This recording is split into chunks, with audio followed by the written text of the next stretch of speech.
Donc tout d'abord, pourquoi on s'est intéressé à cette question? Alors ce qui a été vite remarqué dans les premières séries observationnelles qui ont été publiées à Wuhan, c'est que parmi les patients hospitalisés pour une Covid-19, il y avait une forte prévalence de patients hypertendus, de patients diabétiques et de patients avec une pathologie cardiovasculaire, et en particulier chez les patients qui avaient un pronostic défavorable, donc qui faisaient des formes sévères, voire fatales. Une des hypothèses qui a été rapidement émise et surtout relayée par les médias grand public, c'est que cette surreprésentation de ces malades, elle pourrait être liée à des médicaments qui sont donnés dans ces différentes pathologies, qui sont les bloqueurs du système rénine-angiotensine, IEC et ARA2, et ce via l'augmentation de l'expression d'ACE2. Et donc il y a même des auteurs qui ont suggéré de suspendre ces médicaments durant le contexte de la pandémie et de les remplacer par d'autres traitements. Alors ACE2, qu'est-ce que c'est? ACE2, c'est une enzyme membranaire et qui est utilisée par certains coronavirus, notamment le SARS-CoV-1 en 2002-2003 et par le SARS-CoV-2, par ces coronavirus pour se fixer aux cellules via leur protéine spike dont on a parlé tout à l'heure, et donc ensuite infecter les cellules. Cette enzyme, elle est exprimée de façon assez large dans l'organisme, notamment au niveau pulmonaire, en particulier au niveau des pneumocytes de type 2. Et donc cette expression assez large, elle pourrait expliquer cette atteinte multiviscérale qu'on détecte dans les formes graves de Covid.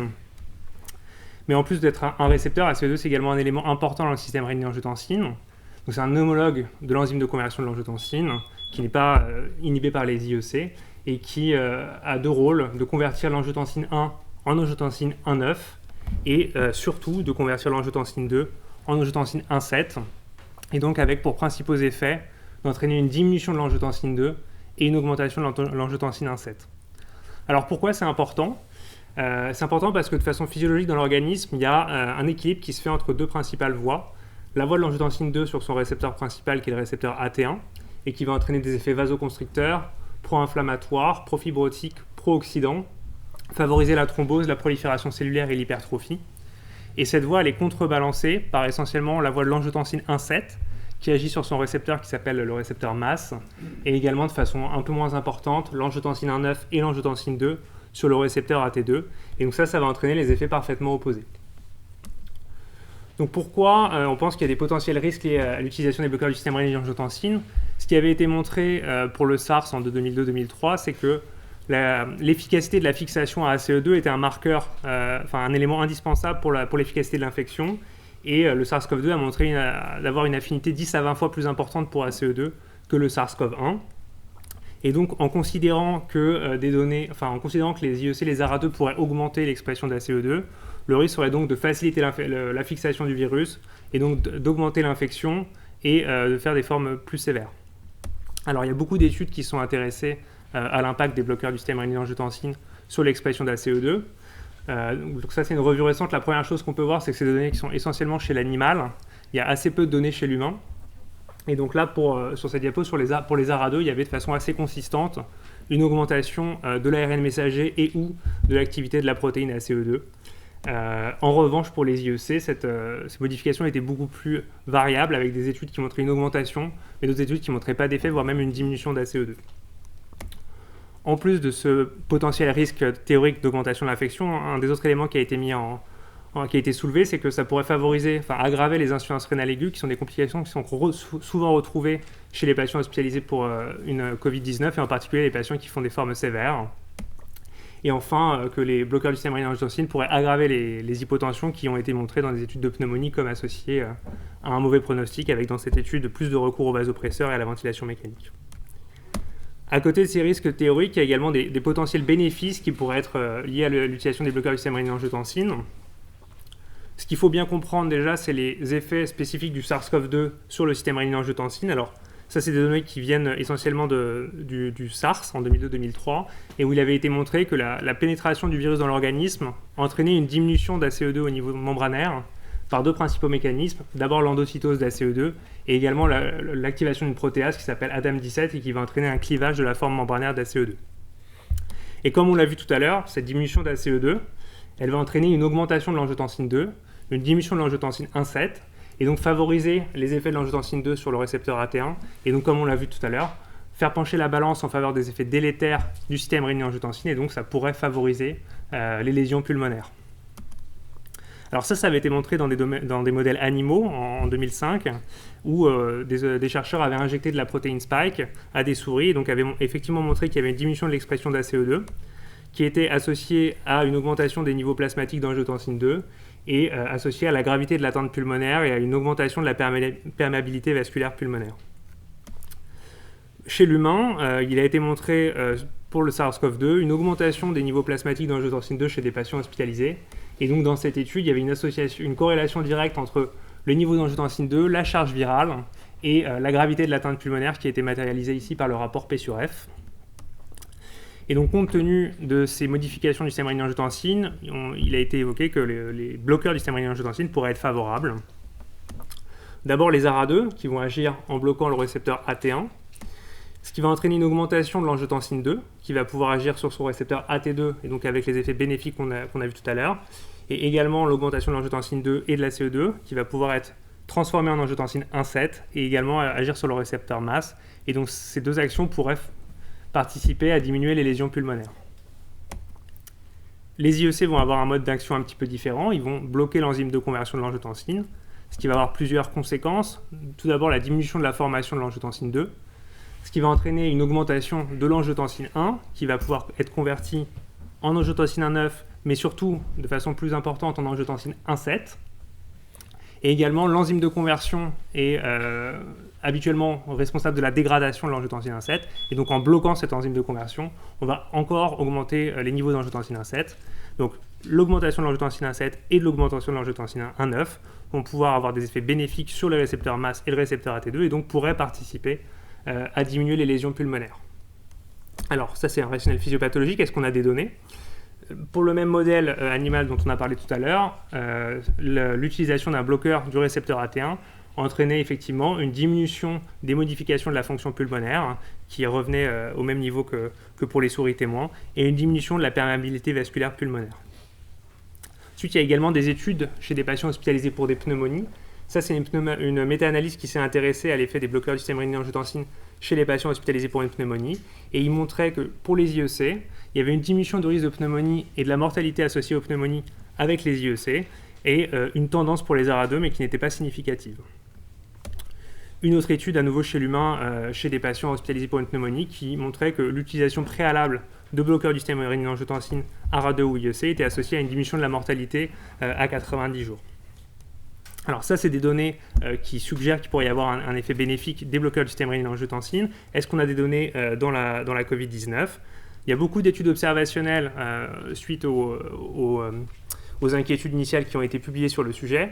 Ça, c'est une des principales qui a été publiée dans le New England, chez qui plus de 12 000 patients avaient été testés pour une suspicion de Covid. À peu près la moitié étaient positifs et 1000 avaient une forme sévère. Et ce qui a été retrouvé, c'est que l'utilisation d'un bloqueur du système rénine-angiotensine n'était pas associée à une augmentation de la probabilité d'être testé positif, premièrement, et deuxièmement, de faire une forme sévère, que ce soit chez les patients hypertendus ou dans la population totale. Une autre étude également publiée dans le New England, une étude cas témoin sur 6000 malades, et qui retrouvait le même résultat, pas d'augmentation de la probabilité d'être infecté ou de faire une forme critique ou létale chez les patients qui étaient traités par un IEC ou un ARA2. Alors, à la suite de toutes ces études qui ont été publiées, on a réalisé dans le service une analyse poolée sur ces études qui avaient évalué comme critère de jugement la mortalité toute cause. 21 études ont été incluses, plus de 11 000 malades, dont 30% étaient traités par bloqueur du système rénine-angiotensine. Et le résultat, c'est qu'il n'y avait pas de différence dans un sens ni dans l'autre entre les patients qui étaient traités par bloqueur du système rénine-angiotensine et ceux qui n'étaient pas traités, avec un autre ratio qui était à 1,0. À côté de ces études observationnelles, il y a plusieurs essais randomisés qui ont été mis en place à travers le monde. Notamment, il y a l'étude ASSOR2 qui a été mise en place dans le service et qui est actuellement en cours. Et de l'autre côté de l'Atlantique, il y a l'étude Brace Corona qui a déjà présenté des résultats à l'ESC. Donc, c'est une étude qui a été réalisée au Brésil chez des patients qui étaient hospitalisés pour des formes légères à modérées de Covid-19. Donc, c'était des patients hors réanimation et qui étaient préalablement traités par un IEC ou un ARA2. Et ces patients étaient randomisés entre on poursuit le traitement, on suspend temporairement le traitement pendant 30 jours avec comme critère de jugement principal le délai médian, le nombre de jours médians vivant et en dehors de l'hôpital à 30 jours. Et le résultat de cette étude, c'est que sur ce critère de jugement principal, il n'y a pas de différence entre le groupe poursuite ou le groupe arrêt du médicament. Et il n'y a pas non plus de différence sur la mortalité de toute cause à 30 jours entre les deux groupes, tout en prenant comme limite que c'est des groupes qui avaient des mortalités très faibles, donc qui étaient autour de 2,7-2,8% dans les deux groupes. Donc pour conclure sur les potentiels risques liés à l'utilisation des bloqueurs du système rénine-angiotensine, il y a peu d'arguments pour dire chez l'humain que ces médicaments sont effectivement associés à une augmentation d'ACE2, en particulier pour ce qui est des UEC. Il n'y a aucune donnée animale ou humaine qui s'est intéressée spécifiquement à l'expression pulmonaire d'ACE2. Et même si cette augmentation d'ACE2 existe en lien avec un traitement par bloqueur du système rénine-angiotensine, il n'y a pour l'instant pas de données, que ce soit dans les études observationnelles ou dans les essais randomisés, pour dire qu'il y a une augmentation du risque d'infection ou de pronostic défavorable lié à ces médicaments.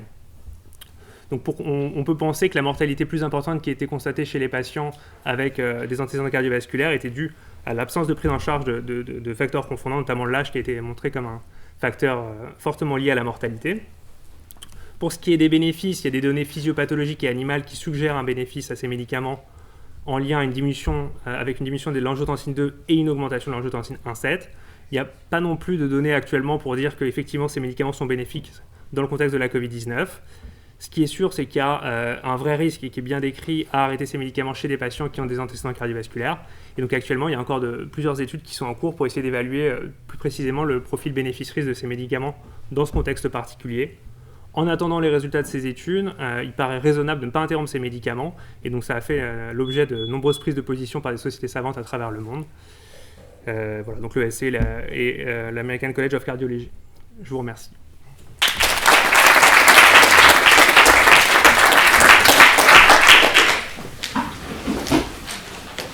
Est-ce qu'il y a des questions? Oui, Xavier Girard. Je voudrais te féliciter, tu as fait un superbe topo, extrêmement complet, mais je te trouve un petit peu prudent sur la fin.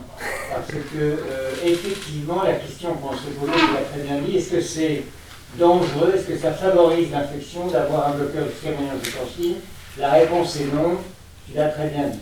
Après, la deuxième question, c'est est-ce qu'il faut arrêter les traitements? Là, je pense qu'on a la réponse aujourd'hui. Il ne faut pas arrêter les traitements, sauf si l'effet hémodynamique conduit à, bien sûr, arrêter le traitement parce qu'il est très fébrile, il est très vieux, très déshydraté, on va l'arrêter quelques jours. Mais le troisième point, est-ce que c'est les patients qui, avant d'attraper la Covid, avaient un traitement, et comme quand même ça touche dans les formes graves les gens âgés, 35 à 40% des patients sont déjà sous traitement, est-ce que ces patients-là ne sont pas des patients un peu particuliers qui ne feront pas de forme grave?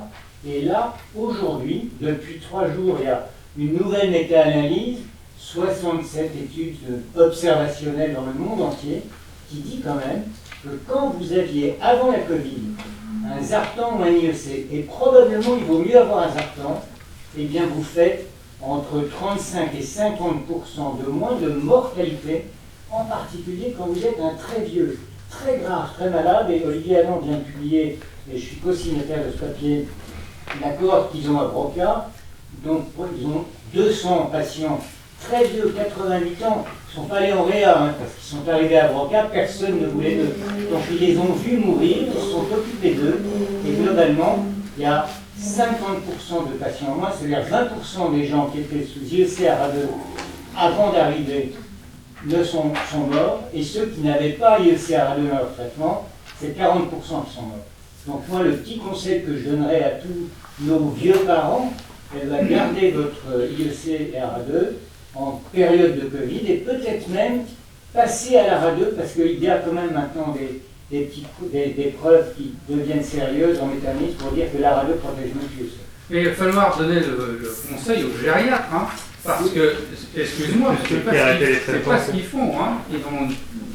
Il y a beaucoup de conseils qu'on peut donner à nos confrères. Oui, non, mais ils arrêtent très facilement les médicaments dès qu'ils sont infectés, mais en fait, y compris dans notre effectivement peu mises en avant. On parle beaucoup d'autres choses, mais là, il y a quelque chose qui est aujourd'hui à diffuser. Alors c'est vrai que ça c'était une grosse limite qui a été soulevée pour l'étude Brace Corona, qui est pour l'instant le seul essai randomisé, c'était des patients qui étaient plutôt jeunes et plutôt à bas risque, avec un faible taux d'événements dans l'étude, et que peut-être des patients plus âgés auraient pu bénéficier, mais bon, pour l'instant... Tu as aussi la dernière chose que tu as peut-être omis de dire, c'est qu'il y a des études qui ont été démarrées très tôt, dès le début du mois de mars, aux États-Unis, pour tester les Zartan versus placebo chez des gens qui n'avaient pas de traitement avant, Ouais. pour pouvoir savoir s'ils n'éviteraient pas les formes graves. Parce que l'orage cytokinique, l'orage thrombotique peut être compris comme un orage hormonal, l'angiotensine 2 qui prend le dessus par rapport à l'angiotensine 7. Donc ces résultats, j'ai encore fait hier le Medline pour préparer tout ça. Pour l'instant, on n'a pas les données. C'est pas Ouais. sorti et on attend en fait la deuxième vague pour peut-être terminer les inclusions dans ces grandes essais. Ah oui, on est un peu dans la même situation avec notre étude. Voilà, on a démarré vite et on s'est arrêté vite avec l'atterrissage de la première vague. Et ça serait bien de pouvoir redémarrer, Arnaud. Avec grand plaisir. Voilà, il y a des études aussi avec des bloqueurs spécifiques de l'AS2. Alors oui, il y a aussi des études donc, qui sont intéressées à administrer l'angiotensine 1,7 et aussi de la CO2 recombinant, donc qui pourrait avoir les effets bénéfiques de la CO2 en transformant l'angiotensine 2 en angiotensine 1,7 et qui pourrait théoriquement bloquer l'entrée en rentrant en compétition avec la CO2 membranaire. Mais pour l'instant, il n'y a qu'une étude qui est en cours et on n'a pas encore les résultats.